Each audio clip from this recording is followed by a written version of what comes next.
नमस्कार दोस्तों, सम्राट news network में आपका स्वागत है। ताज़ा खबरों और बड़ी अपडेट्स के लिए जुड़े रहिए हमारे साथ।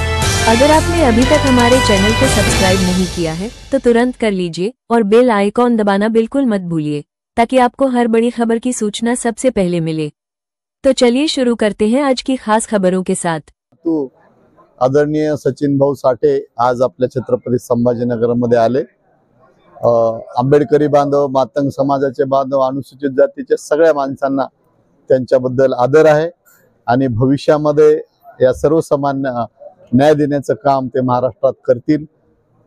सगळे उपेक्षित वर्ग आहे, या उपेक्षित वर्गाने त्यांच्या सोबत राहून त्यांच्या ह्या चांगल्या चळवळी, आताच आपण त्यांचे विचार ऐकले, अत्यंत उच्च विचार आहेत आणि माणसाला जसं साहित्यरत्न अण्णाभाऊ साठेंनी जे माणसं जोडण्याचं काम केलं, तोच लढा ते महाराष्ट्रात सुरू ठेवला आहे। त्या लढ्याला आमच्या शुभेच्छा आणि आम्ही त्यांच्या सोबत राहू। आपल्या सगळ्याला साहित्यरत्न अण्णाभाऊ साठे यांच्या जयंतीच्या हार्दिक शुभेच्छा।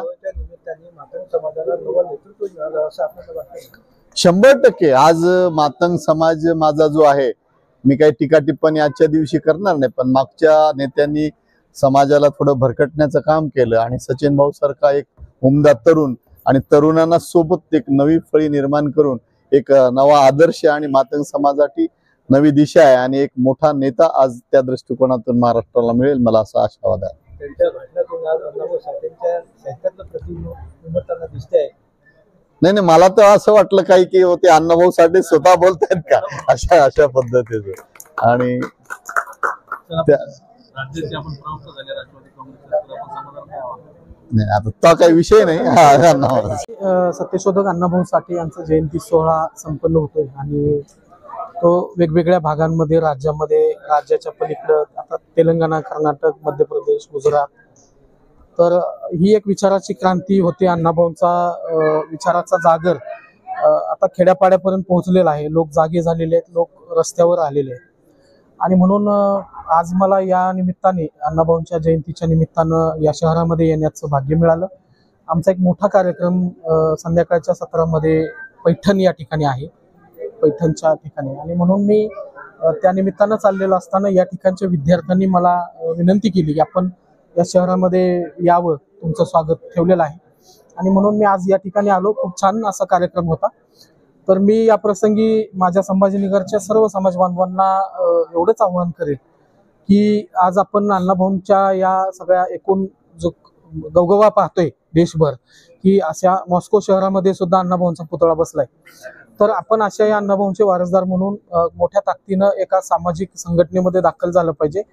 सामाजिक संघटनेत दाखल झालं पाहिजे म्हणजे तुमची स्वतःची एक सामाजिक शक्ती तयार झाली पाहिजे आणि तुम्ही लोक सर्व मिळून एक संघटितपणे या देशातला विषमतेचा जो काही अंधकार जो पसरत चाललेला आहे तो आपण सगळ्यांनी मोडीत काढला पाहिजे। समता आणि बंधुत्व ही अत्यंत महत्त्वाची बाब आहे आणि ही जर या राज्यामधली, देशामधली नष्ट होत असेल तर लोक एकमेकांचे शत्रू होतील आणि या देशामधलं, जगामधलं जे भारताचं नाव आहे ते कमी होऊ लागेल। एक जातीवादी, विषमतावादी देश म्हणून आपल्या देशाची ओळख होईल आणि म्हणून आपण प्रत्येकांना सपोर्ट केली पाहिजे। जात ही महत्त्वाची गोष्ट नाहीये, तर आपण माणूस म्हणून भारतामध्ये जगलं पाहिजे आणि जगाच्या पटलावर भारताचं नाव मोठं कसं होईल हा विचार आपण सगळ्यांनी केला पाहिजे। आपलं नाव सांगायचं? माझं नाव सचिन साठे। साहित्यरत्न अण्णाभाऊ साठे यांच्या